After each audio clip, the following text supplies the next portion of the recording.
بسم اللہ الرحمن الرحیم۔ دوستو، ایک عربک شاعر نے کہا ہے کہ وَالْأُمَّةُ تَحْيَا إِذَا كَانَتْ عَلَى وَعْيٍ وَالْأُمَّةُ تَحْيَا إِذَا كَانَتْ عَلَى وَعْيٍ تَحْمِي قِيَادَتَهَا وَتَرْعَى صَفْوَ دِينِهِمْ إِنَّ الْقَائِدَ الْعَادِلَ حِصْنٌ لِلْوَطَنِ فَصُونُوهُ مِنْ كَيْدِ الْعِدَى وَخَائِنِهَا إِذَا ضَاعَ الْقَائِدُ ضَاعَتْ أَرْضُكُمْ فَكُونُوا دِرْعَهُ تُحْمَى بِهِ أَوْطَانُكُمْ۔ یعنی قوم تب تک زندہ رہتی ہے جب تک اس کے اندر ہوش و حواس رہے، اپنے رہبر کی حفاظت کرے اور اپنے دین کی پاکیزگی کو قائم رکھے۔ عادل رہنما وطن کے لیے ایک قلعے کی حیثیت رکھتا ہے، لہذا تم اس کو دشمنوں اور غداروں کی شر سے محفوظ رکھو۔ اگر تمہارا رہبر ختم ہو جائے تو تمہاری زمین بھی برباد ہو جائے گی، لہٰذا تم اس کے لیے ڈھال بنو تاکہ تمہارے وطن کی حفاظت ہو سکے۔ دوستو، یہ شعر بہت کچھ کہتا ہے۔ یہ شعر کہتا ہے کہ کیوں ایک سچے لیڈر اور ایک سچے رہنما کی حفاظت ضروری ہے۔ کیوں یہ کہا جاتا ہے کہ اگر آپ کا ایک سچا لیڈر چلا جائے تو شاید آپ کا مقصد اور آپ کا جو کوز ہے وہ کئی سالوں پیچھے ہو جائے۔ دیکھیں، تحریکیں رکتی نہیں ہیں، تحریکیں ہمیشہ چلتی رہتی ہیں، لیکن بسا اوقات اہم لیڈرز کے جانے کی وجہ سے تحریکیں متاثر ضرور ہوتی ہیں، اور میں اس کے لیے آپ کو 3-4 مثالیں دینا چاہتا ہوں۔ آپ میں سے غالباً ہر کسی نے شاہ فیصل بن عبدالعزیز آل سعود کا نام سنا ہوگا۔ سعودی عربیہ کے ایک مشہور بادشاہ گزرے ہیں جو مسلم امہ کی یونٹی کی بات کیا کرتے تھے، جو ایک لیڈر بادشاہ کے نام سے بھی جانے جاتے ہیں۔ 1975 کے اندر شاہ فیصل کا اس کے بھتیجے فیصل بن مساعد نے ایک رویال میٹنگ کے دوران قتل کر دیا، گولی مار کر۔ سعودی عربیہ کی جو آفیشیلی اسٹیٹمنٹ آئی وہ یہ تھی کہ یہ پرسنل گریونس کی وجہ سے ہوا، لیکن اس کے بعد کئی تھیوریز نکل کر سامنے آئیں۔ کئی لوگوں کا ماننا تھا کہ شاہ فیصل کے قتل کے پیچھے اصل میں امریکہ کا ہاتھ تھا، اور یہ باتیں اس لیے کہی گئی کیونکہ 1973 کے اندر شاہ فیصل نے آئل ایمبارگو لگایا تھا، یعنی ویسٹرن کنٹریز اور امریکہ کے خلاف تیل کی سپلائی بند کر دی تھی، جس سے امریکہ اور ویسٹرن کنٹریز کے لیے آئل کرائسس پیدا ہو گیا، تیل کا دام 4 گنا زیادہ بڑھ گیا۔ اور یہ فیصلہ شاہ فیصل نے اس وجہ سے لیا تھا چونکہ امریکہ اور اس کی الائز کنٹریز نے اسرائیل کو یوم کپر وار میں سپورٹ کیا تھا۔ یوم کپر وار جو کہ اکتوبر اور رمضان وار یا اسی طرح اسرائیل عرب وار یا اسرائیل عرب فورتھ وار کے نام سے بھی جانا جاتا ہے، جو 1973 کے اندر 6 اکتوبر سے 25 اکتوبر تک چلا ہے۔ اس وار کے اندر امریکہ نے اسرائیل کو سپورٹ کیا، جس سپورٹ کی وجہ سے شاہ فیصل نے آئل ایمبارگو جیسا ایک ٹف ڈیسیجن لیا۔ شاہ فیصل ہمیشہ اسرائیل کو کرٹیسائز کرتے تھے، ان کنٹریز کو کرٹیسائز کرتے تھے جو اسرائیل کو سپورٹ کیا کرتے تھے۔ شاہ فیصل ہمیشہ فلسطینیوں کے حق میں آوازیں لگاتے تھے، وہ پرو فلسطینین اسٹینس کے لیے مشہور تھے۔ اس لیے کئی لوگوں کا ماننا ہے کہ شاہ فیصل کی پالیسیز اصل میں امریکن ریجنل ڈومیننس کو چیلنج کر رہا تھا، جس کی وجہ سے امریکہ نے سعودی عربیہ کے انٹرنل رائیولریز کو ایکسپلوئٹ کیا یا انڈائریکٹلی سپورٹ کیا، اور جس کے نتیجے میں 1975 کو شاہ فیصل کا قتل ہوا۔ ایک دوسری مثال میں آپ کو دیتا ہوں عراق کے صدر صدام حسین کی۔ 2003 کی بات ہے جب عراق میں وار شروع ہوتا ہے، اور وار شروع ہونے کے پیچھے وجہ جو بیان کی گئی امریکہ اور اس کے الائز کنٹریز کی طرف سے وہ یہ تھی کہ عراق کے صدر صدام حسین کے پاس نیوکلیئر، کیمیکل یا بایولوجیکل ویپنز موجود ہیں، لہٰذا وار شروع ہوتا ہے، اور 2003 غالباً دسمبر کے مہینے میں صدام حسین کو اریسٹ کیا جاتا ہے۔ 2005 کے اندر عراقی اسپیشل ٹرائبونل کورٹ میں ان کی ہیئرنگ ہوتی ہے، شروع ہوتی ہے، اور پھر 2006 30 دسمبر عید الاضحیٰ کے دن صدام حسین کو پھانسی دے دی جاتی ہے۔ حالانکہ بعد میں جو رپورٹیں آتی ہیں وہ یہ بتاتی ہیں کہ نہ تو صدام حسین کے پاس نیوکلیئر، کیمیکل یا بایولوجیکل ویپن جیسی کوئی چیز موجود نہیں تھی۔ اصل میں امریکہ کا مقصد یہ تھا کہ وہ آئل ریزروز پر کنٹرول حاصل کرے، اسی طرح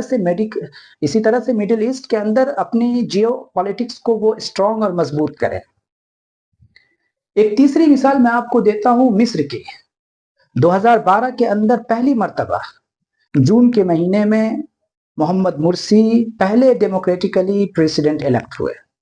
2013 کو جولائی کے اندر صدر محمد مرسی کو ملٹری آپریشن کے ذریعے ہٹا دیا جاتا ہے، اس کو اریسٹ کر لیا جاتا ہے، اور بعد میں 2019 کے اندر کسٹڈی میں ان کی موت ہوتی ہے۔ لیکن ایک چوتھی مثال ہمیں ملتی ہے ترکی کی 2016 کی۔ 15 جولائی قریب رات کے 9 بجے ملٹری کو کے ذریعے، ملٹری آپریشن کے ذریعے صدر رجب طیب اردوغان کی حکومت کو گرانے کی کوشش کی جاتی ہے، صدر رجب طیب اردوغان کو مارنے کی کوشش کی جاتی ہے، لیکن عوام سڑکوں پر آ جاتی ہے، عوام ٹینکوں کے سامنے سو جاتی ہے، عوام نے قربانیاں دی، جس کے نتیجے میں یہ ملٹری آپریشن ناکام ہوا اور اس کا صدر بھی بچا اور اس کی کنٹری بھی ٹوٹنے سے بچی۔ بعد میں ترکی گورنمنٹ کا جو آفیشیلی اسٹیٹمنٹ آیا وہ یہ تھا کہ اس سارے تختہ پلٹ کے پیچھے گولن موومنٹ کا ہاتھ ہے، جس کا لیڈر فتح اللہ گولن تھا، جو کہ امریکہ کے اندر مقیم تھا۔ لہذا شک کی سوئی ایک مرتبہ پھر امریکہ کی طرف گئی، حالانکہ اس وقت کے امریکن جو پریزیڈنٹ تھے براک اوباما، انہوں نے اس بات کو خارج کیا اور ریجیکٹ کیا کہ امریکن انوالومنٹ اس کے اندر نہیں ہے۔ لیکن جس طرح سے فتح اللہ گولن کا امریکہ کے اندر ہونا، یہ کہیں نہ کہیں امریکن انوالومنٹ کی طرف اشارہ کر رہا تھا۔ دیکھیں، ان چاروں مثالوں سے جو باتیں سامنے نکل کر آتی ہیں، یعنی اگر آپ ان تھیوریز کو مان لیں اور جو قیاس آرائیاں لگی کہ شاہ فیصل کے قتل کے پیچھے امریکہ کا ہاتھ تھا،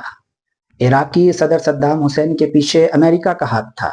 اسی طرح مصر کے اندر محمد مرسی کے پیچھے امریکہ کا ہاتھ تھا، تو جو باتیں سامنے نکل کر آتی ہے وہ یہ تھی کہ ذاتی اختلافات نے ایک ملک کے لیڈر کو قتل کروا دیا، ذاتی اختلافات کی وجہ سے ایک ملک کا لیڈر اریسٹ ہوتا ہے، اس کو پھانسی ہوتی ہے اور اس کا ملک ٹوٹ جاتا ہے، بکھر جاتا ہے۔ ذاتی اختلافات کی وجہ سے ایک لیڈر کو اریسٹ کر کے اس کو جیل کے اندر ڈالا جاتا ہے اور پھر کسٹڈی میں اس کی موت ہو جاتی ہے۔ لیکن ایک دوسری طرف ایک مثال ترکی کی یہ بتاتی ہے کہ اگر عوام اپنے لیڈر کے ساتھ ہو، عوام اگر اپنے لیڈر کے ساتھ کھڑی ہو، تو پھر باہری طاقت دشمن ملک کے اندرونی میٹر میں دخل اندازی نہیں کر سکتی ہے، یا اگر وہ ملک کو توڑنا چاہے تو عوام کی سپورٹ کی وجہ سے ملک نہیں ٹوٹ سکتا ہے۔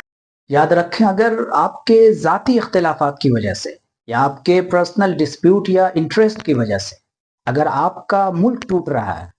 یا آپ کے قوم کا نقصان ہو رہا ہے، یا آپ کا سچا لیڈر کھو رہا ہے، یا اس کو چوٹ پہنچ رہی ہے، تو گویا آپ ایک کمزور شخص ہیں، آپ ایک بزدل آدمی ہیں، اور آپ دراصل دشمنوں کے لیے کام کر رہے ہیں۔ لہٰذا اپنے ملک کو مضبوط کرنے کی طرف چلیں، اپنی قوم کو اٹھانے کی طرف چلیں، اور اپنے سچے لیڈر کو محفوظ کرنے کی طرف چلیں۔ اور آخر میں آپ سے ایک بات یہ کہنا چاہتا ہوں کہ اگر عراق کے صدر صدام حسین کو پھانسی اس وجہ سے دی گئی کہ ان پر 148 شیعہ مسلم کے قتل کا الزام تھا دجیل شہر کے اندر، جو کہ عراق کے اندر ہے، یا اسی طرح ان پر کیمیکل ویپن کے یوز کرنے کا الزام تھا، تو دوسری طرف اسرائیلی پرائم منسٹر بنجامن نیتنیاہو، جس نے کہ اسرائیلی ملٹری کو فلسطین کے اندر ملٹری آپریشن کی پرمیشن دی، اور جس کے نتیجے میں 45,000 سے زیادہ فلسطینین مارے جا چکے ہیں۔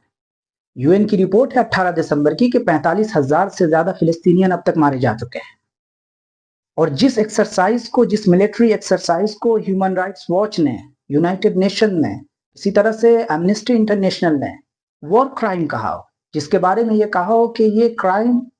اگینسٹ ہیومینٹی ہے، اور اتنا ہی نہیں بلکہ انٹرنیشنل کرمنل کورٹ نے نیتنیاہو کے خلاف اریسٹ وارنٹ ایشو کیا ہو، اس کے لاسٹ ڈیفنس منسٹر کے خلاف اریسٹ وارنٹ ایشو کیا ہو، اس کے باوجود بھی نہ تو نیتنیاہو کی رجیم کو چینج کیا گیا، نہ تو اسے کچھ ہوا، قتل اور پھانسی تو بہت دور کی بات ہے۔ یہ سب کیوں ممکن ہوا اور یہ سب کچھ کیوں ہوا؟ اس وجہ سے کہ چونکہ نیتنیاہو کے پیچھے طاقتور ملکوں کا ہاتھ ہے، نیتنیاہو کے پیچھے امریکہ کھڑا ہوا ہے، امریکن الائز کنٹریز کھڑی ہوئی ہیں، جو ہمیشہ سے اسرائیل کو سپورٹ کرتے ہوئے آئے ہیں اور ہمیشہ سے اس کو پروٹیکٹ کرتے ہوئے آئے ہیں۔ اسی لیے کہا جاتا ہے کہ طاقت حاصل کرو، اپنے ملک کو مضبوط کرو، اپنی قوم کو اوپر اٹھاؤ، اپنے سچے لیڈرز کی حفاظت کرو، اور اپنے جنریشن اور اپنے بچوں کو ان ساری طاقتوں کی طرف لے جاؤ جن طاقتوں کے حاصل کرنے کے بعد آپ کے دشمنوں کے دل میں آپ کا رعب بیٹھے گا، خوف بیٹھے گا، دھاک بیٹھے گی، اور جن طاقتوں کے حاصل کر لینے کے بعد آپ پہ عدل و انصاف کو قائم کریں گے، چونکہ آپ ان اداروں میں جائیں گے، ان جگہوں پر جائیں گے جہاں سے عدل و انصاف ہوتا ہے، آپ وہاں پر جا کر عدل و انصاف کے ترازو کو قائم رکھیں گے، برقرار رکھیں گے۔ لہٰذا اپنے ملک کو مضبوط کرنے کی طرف چلیں،